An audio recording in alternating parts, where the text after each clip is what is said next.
When this lady molests a child, is convicted of a felony, faces jail time, and I said it wrong. Actually, her father was convicted of actually pointing a gun at her sister. So I mean, it's just like a totally screwed up family. But this is where the family the child is going in, because women always win custody in this. No matter what. That I was pregnant. He didn't want anything to do with me. He wouldn't take my phone calls. He wouldn't speak to me. And I haven't spoken to him in 16 years. And every day I see the face of that. I mean, I have a little boy who I can't explain to him why he doesn't have your son. I mean, what do you mean? What do I tell him? Does he ever ask you why he never sees his father? He asked about his father, and do you know how awful it was to try to mildly, sweetly put in so many words that it's because your father doesn't want to see you? Because he never wanted children, and he told me this. I mean, I know you're thinking I'm an evil, evil, horrible person, and I, didn't really, I didn't believe him. I mean, we were both so young then. I said, oh, he'll change his mind or whatever, after this. But I mean, it was just, it's hard to tell your son, why you can't make someone want to be in their life. And even at that, you didn't tell your son the whole story if that's what you told him, because saying his father didn't want to see him, he doesn't know why his father didn't want to see him. Oh, no, I told him it was because of me. I told him that I wanted to have him, which I did, which is, the truth of the matter, but of course I didn't come right out and say that I deceived, I did this. Now, I know the purpose of child support was to make sure that children were taken care of. The problem is, in this country, a young woman can go and find a man of means in money and force him into parenthood and then begin to collect vast amounts of child support when they've never put forth any effort to make an earning or a living of their own. Many of you out there probably have graduated high school, gone to college, and put forth a lot of effort in your life to get to the point where you feel like you're ready and able to raise a family. Unilaterally decide whether or not they're going to have a baby or kill it. The justification for passing a law that I'm speaking of is this: since a woman has the right to decide whether or not she's going to have a baby or kill the baby, then a man should have the right to decide whether or not he's going to pay to support that child or not. If the playing field were made level, I promise you, you would see a drop in the illegitimacy rate. Excuse the ringing of the phone. But that, without a doubt, T-Mott, think about it, drive time. Abolish forced child support, and the illegitimacy rate will drop. Guaranteed. Over ourselves trying to get more Title 4D cases on our records and to increase the child support orders because the federal government granted huge allotments for each case we enforced. In the years I worked in the system, I witnessed regular deception to clients that was mandated by office policy. I saw gender bias and discrimination. I saw records destroyed. I saw office policies and rules change from week to week for the profit of the agency.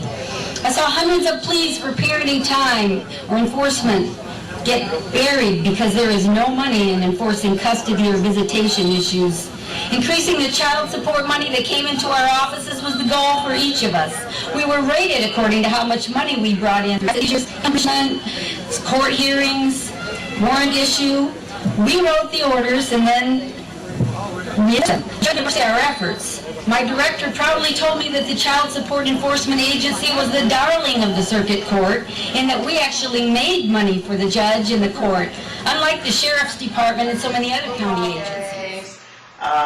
Graduating from high school, even with the oldest boy going off to college, we were there. We paid money to make sure that all of his needs were met.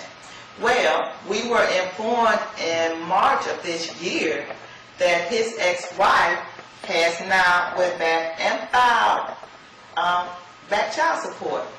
As a result of a new law that was passed in 2005 in the state of Texas, child support cases are now retroactive, which means that the ex-spouse or the mother could go back and say that the father never did anything for the child, and her word is the gospel, which is what's happening in our case. So as a result of this, we hired a lawyer that was highly recommended, but because of this new law and her limited knowledge about this, we were misrepresented.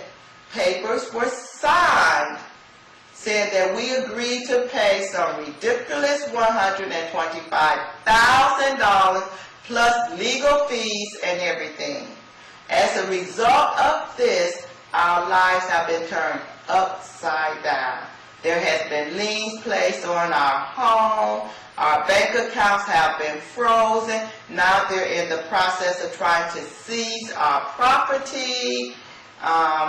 My husband is the overseer of his mother's bank account because she has Alzheimer's disease, and they have even taken that money. And we tried to explain that money was not his, that belonged to his mother. So much of you guys, and I am going to lump you guys together, and I'm sorry if that's not fair, but so many of you guys just believe that women, it's women's responsibility, since it's their bodies, to take care of keeping pregnancy from happening. And you can't do that. You can't do that anymore because A, it's only a woman's choice whether or not she's going to have an abortion. B, you can't just opt out of being a father. The courts are going to come in. They're going to force you to pay whether you want to sign off rights or not. If she insists that you pay, the courts are going to make you pay. And sometimes they're going to really screw you over. It's just outrageous. And the whole child support thing is so fucked up in this country. I mean, it's really, I call it baby mama support, because they've done studies, that only about 20% of child support actually goes to the child. The rest goes to the mother. So if a mother wants to buy things with a child support, she's legally able to do so. It's so screwed up. I mean, if I ran things, first of all, if you're not married and you get pregnant, tough shit. You don't get child support. That would cure a lot of the unwed problem right off the bat there, I tell you that. And it's hilarious how now, like, men have, like, no reproductive rights over their children. And it's funny because in the old days, if there was a divorce, which was rare, the father always received the children. And you see in the legacy of the last name, because the children now get the last name of the father typically. That was implied that the children belong to the father. Now, it's been totally reversed. It used to be a patriarchy, now we're in a matriarchy. Now the children always belong to the mother and the fathers have no rights. So it's just a totally screwed up system. So even the system is screwed up, though. At least, if the kid's over 18, the boy's over 18, you could say, hopefully he's aware that, be careful if you have sex with a girl. Make sure you have a condom. Never trust that she's on birth control, because you could be screwed up for a long time otherwise. Our county or state was not an exception to the rule. We were one of the most successful counties, and we shared training with other counties and states so they could learn how to maximize their efforts toward increased collection. We were not only told to withhold information, forms, policies, laws, and statutes from our clients with questions, but we were forbidden to help them obtain legal relief from unfair situations beyond their control. We were instructed to quickly help those who were demanding increases in child support, but we were threatened with losing our jobs if we should breathe a word to encourage an injured or unemployed payer to petition for a reduction of any kind. For the years that I worked in the system, I put my job on the line whenever I helped any of the parties in trouble. We were not to get personally involved. In the best interest of the children or parents, we had nothing to do with that. I was derisively accused of wasting my time being a social worker. We worked closely with Child Protective Services and Family Independence agencies, and they were the same way. No one wanted to improve services or hear about abuses within the system, because every worker in these huge bureaucracies was trying to keep his or her job by covering up any errors or problems. I had 6 secretaries underneath me, unlimited power in my 401k and my office to lose if I should rock the boat. But rock the boat I did when I wrote the book, Friend of the Court, Enemy of the Family. There's actually women out there who are crazy enough to actually purposely get pregnant, lie about being on a pill so they can trap a guy. And let me just say this. Yeah.